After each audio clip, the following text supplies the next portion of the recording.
ये है दिल्ली दर्पण। तो ऐसे अच्छे दिन किसी के भी ना आए, ऐसे अच्छे दिन किसी के भी ना आए। महंगाई आसमां को छूती जाए, पेट्रोल डीजल भी सेंचुरी लगाए। ब्रेड दूध के भी लाले पड़ जाए, सिलेंडर में गैस ना भरवा पाए। सोने चांदी पे भी टैक्स लगाए कि जीना तो मुहाल हो गया, कि जीना तो मुहाल हो गया। महंगाई का भूचाल हो गया, अच्छे दिन का अकाल हो गया। झूठ बोलिए, झूठ बोलिए, झूठ बोलिए। नमस्कार। आज एक ऐसे मुद्दे पर जो आपको, हमें, भारत के हर आम नागरिक को प्रभावित करता है, मैं आज प्रेस वार्ता करने जा रही हूँ। और इस प्रेस वार्ता को कवर करने के लिए सभी जो प्रेस बंधु, प्रेस के साथी, मीडिया कर्मी आज आए हैं, मैं उनका स्वागत करती हूँ, अभिनंदन करती हूँ और इस्तकबाल करती हूँ। और आज एक छोटा सा गाना गाकर मैं अपनी प्रेस वार्ता की शुरुआत करना चाहती हूँ। अब नाम रागिनी है तो कभी कभी करना भी चाहिए। तो ऐसे अच्छे दिन किसी के भी ना आए, ऐसे अच्छे दिन किसी के भी ना आए। महंगाई आसमां को छूती जाए, पेट्रोल डीजल भी सेंचुरी लगाए। ब्रेड दूध के भी लाले पड़ जाए, सिलेंडर में गैस ना भरवा पाए। सोने चांदी पे भी टैक्स लगाए कि जीना तो मुहाल हो गया, कि जीना तो मुहाल हो गया। महंगाई का भूचाल हो गया, अच्छे दिन का अकाल हो गया। झूठ बोलिए, झूठ बोलिए, झूठ बोलिए। तो मोदी जी इतना भी झूठ मत बोलिए। अभी तो चुनावी रैली में आप यूं हाथ हिला हिलाकर जनता को आश्वासन दे रहे थे कि सब चंगा सी, देश में तेल का, पेट्रोल डीजल का कोई संकट नहीं है। खूब चिल्ला चिल्ला कर कह रहे थे कि कोई महंगाई के बादल देश के आसमान पर मंडराने वाले नहीं हैं। वही राग अमित शाह भी अलाप रहे थे। और अभी 3-4 दिन पहले बनारस में हरदीप पुरी, वही एप्स्टीन फाइल वाले हरदीप पुरी, देश के पेट्रोलियम मंत्री, भी यही कह रहे थे कि हमारे तो रिजर्व भरे पड़े हैं, कोई चिंता की बात नहीं है, कोई घबराने का सबब नहीं है। तो मोदी जी, नहीं मोदी जी नहीं कहेंगे, तो हे स्वयंभू विश्वगुरु महामानव, अगर सब चंगा सी तो कृपया करके ये बताइए कि आज ब्रेड क्रूड का दाम $100 प्रति बैरल से जब नीचे आ गया है, यानी कि साधारण सरल भाषा में कहें तो दुनिया भर में जो कच्चे तेल, क्रूड ऑयल की कीमत है आज करीब करीब $98 प्रति बैरल हो गई है।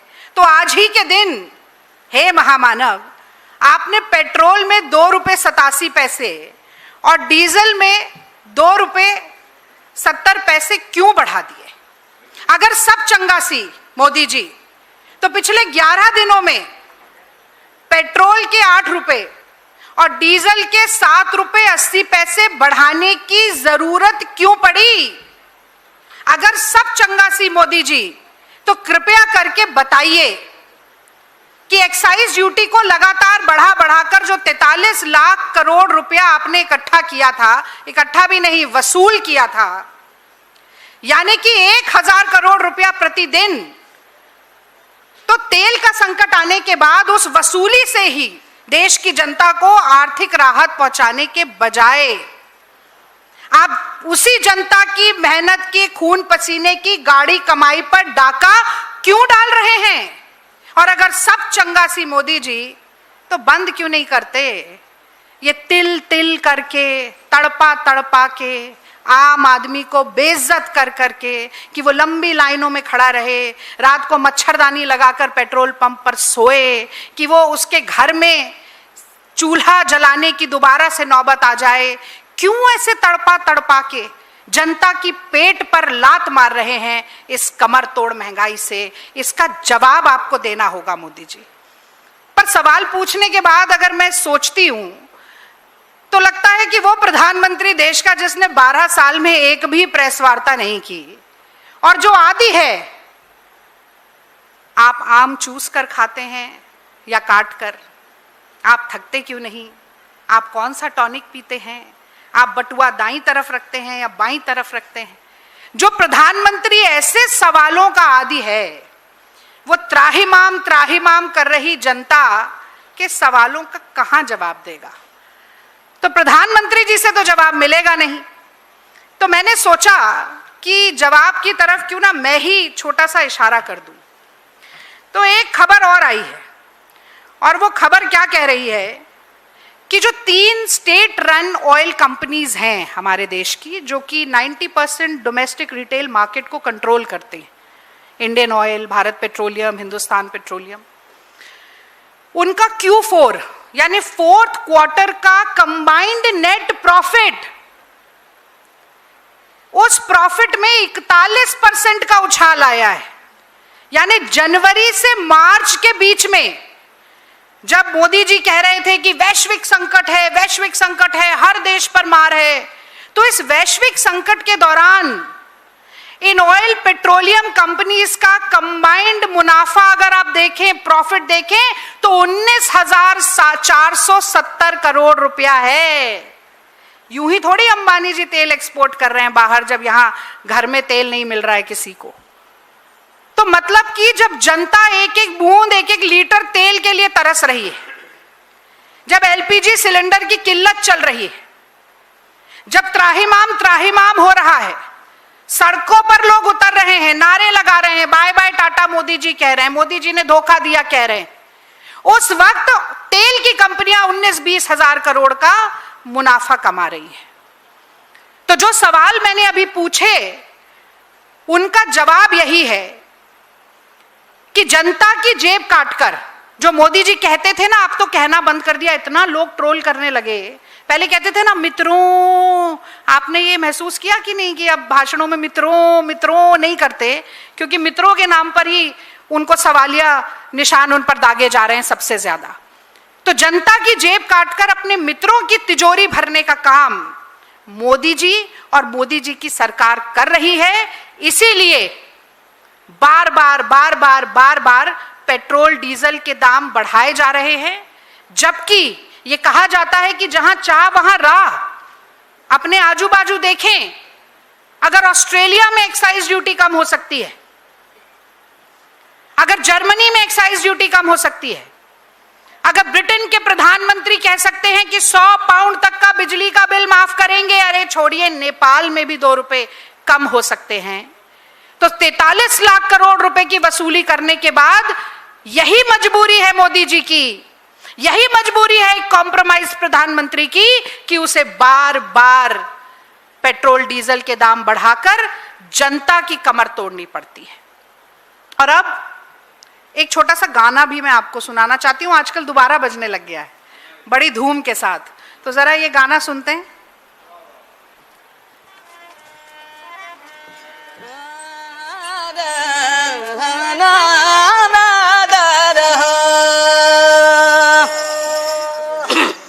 और सखी सैया तो खूब ही कमात है, और महंगाई डायन खा जात है। सखी सैया तो खूब ही कमात है, महंगाई डायन खा जात है। सखी सैया तो खूब ही कमात है, महंगाई डायन खा जात है। सखी सैया तो खूब ही कमात है, महंगाई डायन खा जात है।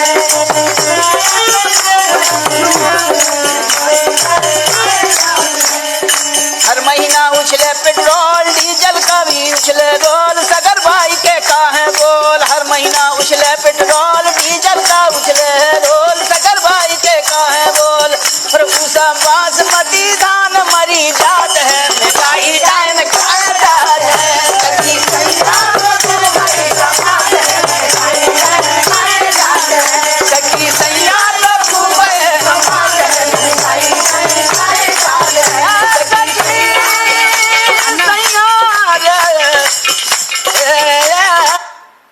जी, तो आपको याद होगा कि जब यूपीए सरकार का कार्यकाल था, तो तो भाजपाइयों ने, संघियों ने इस गाने को अपना एंथम बना लिया था।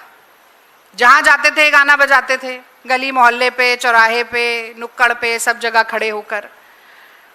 और अब देखिए अपने ही बिछाए जाल में कैसे फंस गए हैं। यहां पर तो कहा जा रहा है कि हर महीना उछले पेट्रोल, यहां तो 11 दिन में ही 4 बार बढ़ गया है।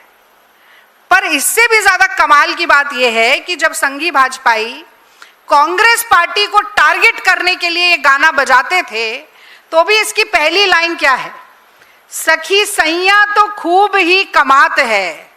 यानी कि कमाई के जरिए थे, नौकरी थी, रोजगार था, घर में पैसा आ रहा था, आमदनी थी। और आज मोदी राज में क्या हो रहा है? हर महीना उछाल नहीं है, हर दूसरे दिन उछाल है। ना पढ़ाई है, ना नौकरी लगाई है, ना कमाई है, केवल महंगाई ही महंगाई है। तो थाली है पर खाना नहीं है, जेब है पर पैसा नहीं है, सिलेंडर है पर गैस नहीं है, डिग्री है पर नौकरी नहीं है, वाहन है पर पेट्रोल डीजल नहीं है, जीवन है पर खुशी नहीं है, सुख नहीं है, चैन नहीं है, शांति नहीं है। ये देन है मोदी जी की। और ये कहना कोई अतिशयोक्ति नहीं होगी कि जब कांग्रेस का समय था तो बटुए में पैसा लेकर जाते थे और थैला भर सामान लेकर आते थे, और आज मोदी जी के राज में थैला भर पैसा लेके जाइए तो बटुए में आपको सामान मिलेगा। ऐसी दुर्गति, ऐसा सूरते हाल देश का बना दिया है। और मैं इसलिए कह रही हूं कि अतिशयोक्ति नहीं है, क्योंकि $147 प्रति बैरल तक कच्चा तेल यूपीए सरकार के समय पर पहुंच गया था। और जैसा कि मैंने पहले कहा, where there is a will there is a way. जहां चाह वहां राह। एक्साइज ड्यूटी नहीं बढ़ने दी हमने। 71 रुपए का पेट्रोल मिलता था, 50 रुपए का डीजल मिलता था, 412 रुपए का एलपीजी का घरेलू सिलेंडर मिलता था। मोदी जी 33 रुपए तक लेके गए हैं एक्साइज ड्यूटी को। और मैं तो कहती हूं एक औसत निकाल लें, एवरेज निकाल लें, करीब 19.5 रुपया एवरेज होती है एक्साइज ड्यूटी की जो पेट्रोल पर बढ़ाया, और 17 से 18 रुपए एवरेज औसत निकलता है डीजल पर बढ़ाने का। और कुछ कम मत करिए, ये तो कम कर दीजिए कि जनता को थोड़ी सी राहत मिले। लेकिन समस्या क्या है?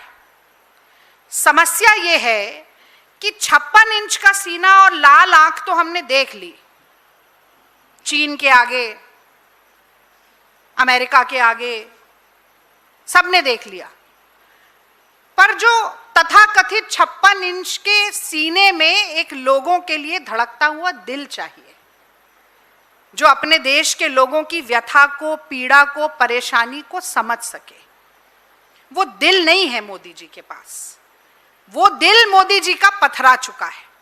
और यही कारण है कि देश में पेपर लीक हो जाए, अभ्यर्थी आत्महत्या कर लें। अभी हम सब देख रहे हैं, गुजरात में, वलसाड़ में, इंदौर में, मध्य प्रदेश की तमाम जगहों पर, अभी बुंदेलखंड से भी आने लगेंगी तस्वीरें। एक एक पानी की बूंद के लिए तरस रहे हैं। छोटी छोटी सी बच्चियों को कई 100 फीट नीचे उतर कर जाकर एक मटका पानी लेकर ऊपर चढ़कर आना पड़ रहा है। गैस नहीं है, मैंने बोला, पेट्रोल डीजल के लिए लंबी लंबी लाइनें लगी। और मोदी जी की प्राथमिकता क्या है?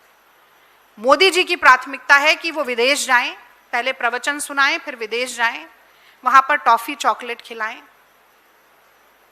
और रील बनाएं। तो अगर रोम जलेगा और नीरो बांसुरी बजाएगा तो उसको कटघरे में खड़ा किया जाएगा, उस पर सवालिया निशान लगाया जाएगा। तो मोदी जी, ये रील बनाकर खीसे निपोरने का समय नहीं है। ये देश की जनता के लिए एक मुखिया के रूप में, एक अभिभावक के रूप में खड़े होने का समय। और एक बात मैं और अंतिम यहां पर करके जाना चाहती हूं। जब भी ये सवाल पूछा जाता है सत्ताधारियों से, भारतीय जनता पार्टी की सरकार से, मंत्रियों से, संतरियों से, प्रवक्ताओं से, कि क्यों ऐसी दुर्दशा हो रही है, तो कहते हैं वैश्विक संकट है, वैश्विक संकट है। अरे वैश्विक संकट की मार एक देश पर कैसे पड़ेगी, ये उस देश की नीतियों पर निर्धारित होता है, नीतियों से निर्धारित होता है। अगर मोदी जी कॉम्प्रोमाइज प्रधानमंत्री ना होते, अगर मोदी जी ने ट्रंप के आगे सरेंडर ना किया होता, तो रूस से सस्ता तेल खरीदने के लिए बार बार अमेरिका के आगे नाक रगड़कर अनुमति नहीं लेनी पड़ती। 12 लाख बैरल हर रोज हमारे देश में कम तेल आ रहा है, उसकी आपूर्ति के लिए चिंता नहीं करनी पड़ती। देश के लोगों को बार बार पेट्रोल डीजल हाइक की मार नहीं सहनी पड़ती। और मैं ये भी याद दिलाना चाहती हूं कि जो हाउस होल्ड इनकम है हमारे देश की, लोगों की घरेलू बचत, ये तो वैश्विक संकट से पहले ही 50 सालों में सबसे कम हो गई थी। चीन के साथ जो ट्रेड डेफिसिट है 112 बिलियन डॉलर का हो गया था। पहले ही रुपया एशिया की वर्स्ट परफॉर्मिंग करेंसी बन गया था, यानी पाकिस्तान के रुपये और बांग्लादेश के टके से भी ज्यादा कमजोर। 2014 में जो 12 लाख करोड़ का भारत पे ऋण था, वो इस तथाकथित वैश्विक संकट से पहले ही मोदी जी 216 लाख करोड़ तक पहुंचा चुके थे। तो ये वैश्विक संकट को ढाल बना लेते हैं, कभी धर्म को ढाल बना लेते हैं, कभी अपनी जाति को ढाल बना लेते हैं। बार बार अपनी विफलताओं को छुपाने के लिए एक ना एक बहाना ये ढूंढकर ले आते हैं। पर मैं अंत में ये सवाल जरूर पूछकर अपनी वाणी को विराम देना चाहती हूं कि जो 13 जहाज हमारे स्ट्रेट ऑफ हॉर्मुज में आज भी फंसे हैं, उनको वापस कैसे लाइएगा मोदी जी? मेलेडी खिलाकर। जो रोज तेल की कमी हो रही है हमारे देश में, उसकी आपूर्ति कैसे कीजिएगा? मेलेडी खिलाकर। जो इतना ऋण हमारे देश पर आज चढ़ा हुआ है 216 लाख करोड़ का, उसे कैसे उतारेंगे? मेलेडी खिलाकर। ट्रंप चीन जा रहे हैं, ऑपरेशन सिंदूर के समय चीन जाकर खड़ा हो गया पाकिस्तान के साथ। अपनी विदेश नीति को कैसे सुधारेंगे? रील बनाकर और मेलेडी खिलाकर। मुझे लगता है कि अटल बिहारी वाजपेयी जो राजधर्म सिखाते थे ना मोदी जी को, राजधर्म सीखो, राजधर्म सीखो, ये देश चलाने का, राज चलाने का धर्म, उन पाठ उनको बार बार सिखाना पड़ता है। पर मोदी जी विद्यार्थी अच्छे नहीं है, सीख ही नहीं पाते, शायद इसीलिए एंटायर पॉलिटिकल साइंस की डिग्री लिए बैठे। तो बार बार उनको ये पाठ पढ़ाना पड़ता है कि मुखिया मुख सो चाहिए, खान पान सब एक, और पाले पोसे सकल अंग, तुलसी सहित विवेक। तो हम ये नहीं मानेंगे कि मेलोडी खाओ खुद जान जाओ। आपको सवालों के जवाब मोदी जी देने पड़ेंगे, और सबसे पहले एक प्रेस वार्ता करवाइए, खुद तो आप करेंगे नहीं, और आश्वासन जो आप चुनावी रैली में देते थे, आज देश की जनता के सामने दीजिए कि इसके बाद पेट्रोल डीजल का दाम नहीं बढ़ेगा, एलपीजी सिलेंडर 5,000 रुपए के ब्लैक में नहीं मिलेगा, और कितनी जल्दी आप ये दाम कम करने की शुरुआत करेंगे, इसके ऊपर एक प्रेस वार्ता करिए। वरना मान लीजिए कि आप और आपकी सरकार पूरी तरह से नाकारा और निकम्मी सरकार है। बहुत बहुत धन्यवाद। जय हिंद। लेटेस्ट खबरों के लिए सब्सक्राइब करें हमारा YouTube चैनल या फिर लॉग ऑन करें www.delhidarpantv.com। खबरों की कवरेज और विज्ञापनों के लिए संपर्क करें।